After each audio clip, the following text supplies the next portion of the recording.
Hey everybody, I'm so glad you're here with me today. All right, hopefully you have your book schooled.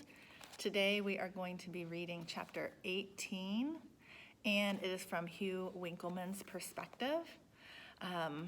So last time we left off, Cap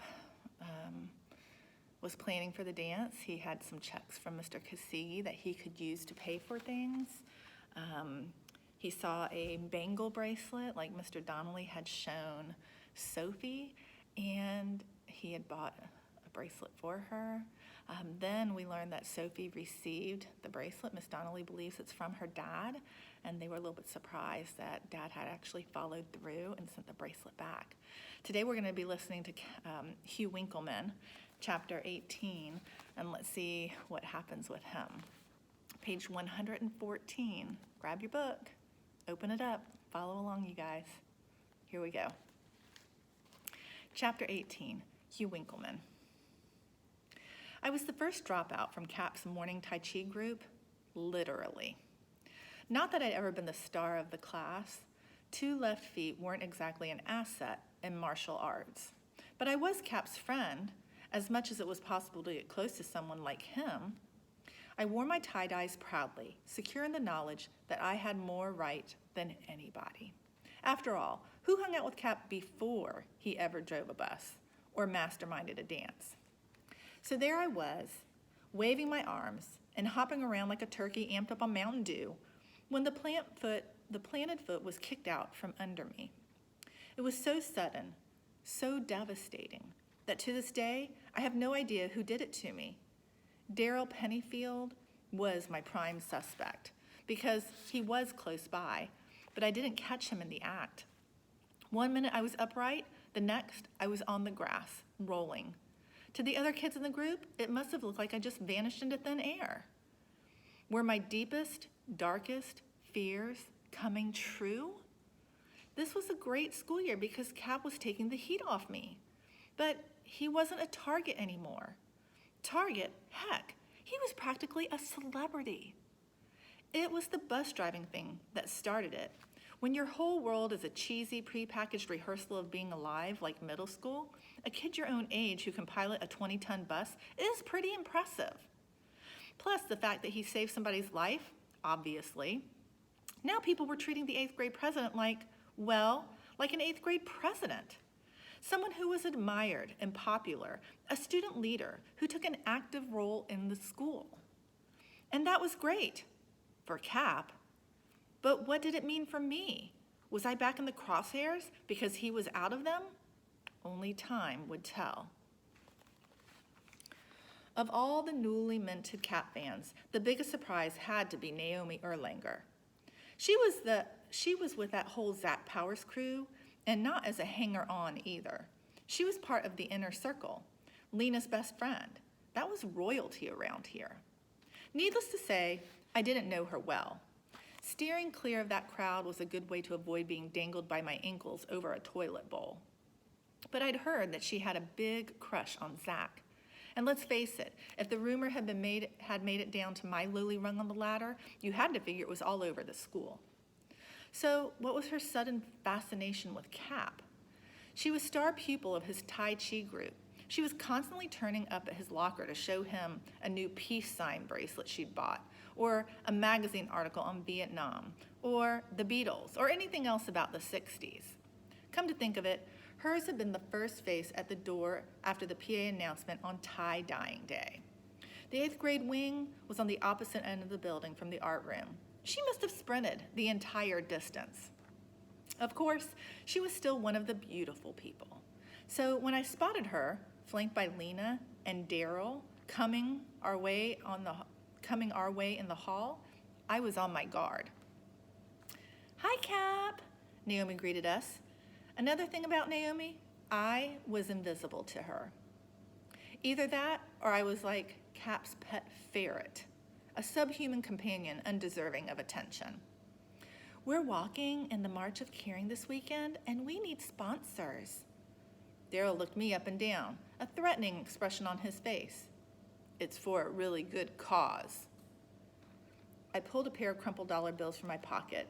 It made no difference to me if the money was going to support throwing puppies off 30-story office towers.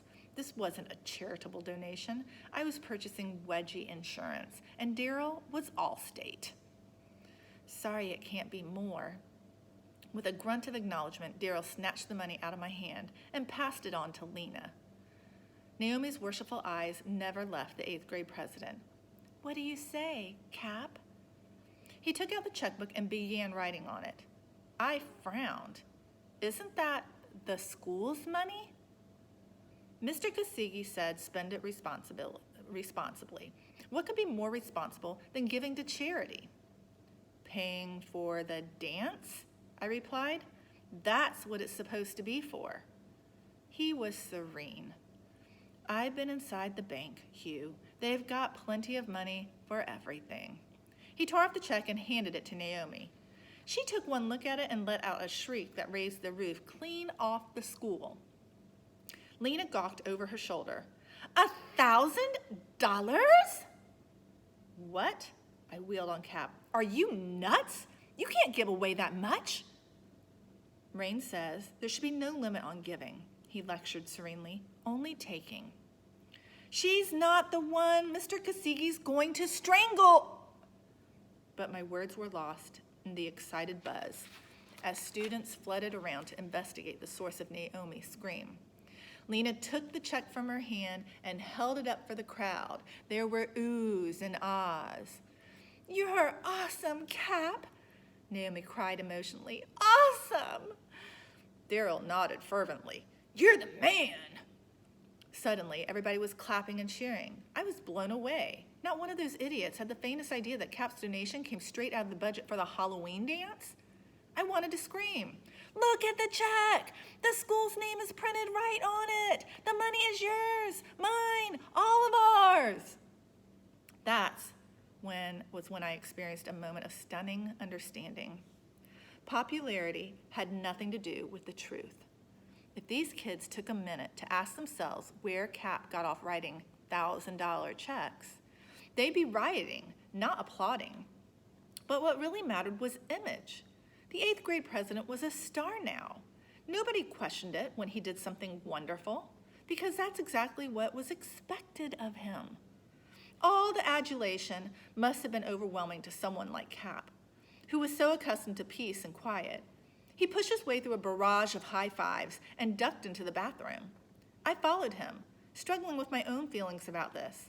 I wanted to be happy for the guy, but why? Because he did something stupid? His entire rise of fame seemed bizarre, random, dumb. Must be nice, was all I could think to mutter. It is nice, he agreed in wonder. I couldn't have imagined how good it feels when so many people like you. I recoiled, as if he'd slapped me. Being liked was a feeling I didn't know, that I might never know. And to have that rubbed in my face by my one kindred spirit, the only person around who was more of an outsider than I was, it was an ultimate insult. I didn't care if he grew up on Pluto, let alone some hippie commune. To say that to me, someone who never experienced a popular minute, much less a popular day, was beyond cruel. Nothing could have made me feel worse than I did at that instant. The door was flung mightily open, and into the boys' room burst Naomi, her face pink with daring. She threw her arms around Cap and pressed a long kiss right on his mouth. Cap was so shocked that he crumpled against the stall door when she let go. To be continued, she said meaningfully, and ran out of the bathroom.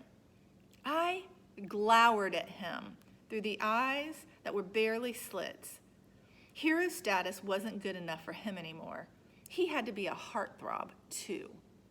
I was finished with Capricorn Anderson.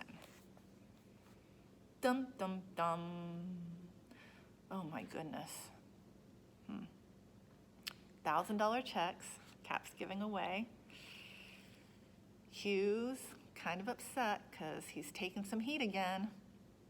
Naomi sneaking into the boys' bathroom and smooching up on Cap?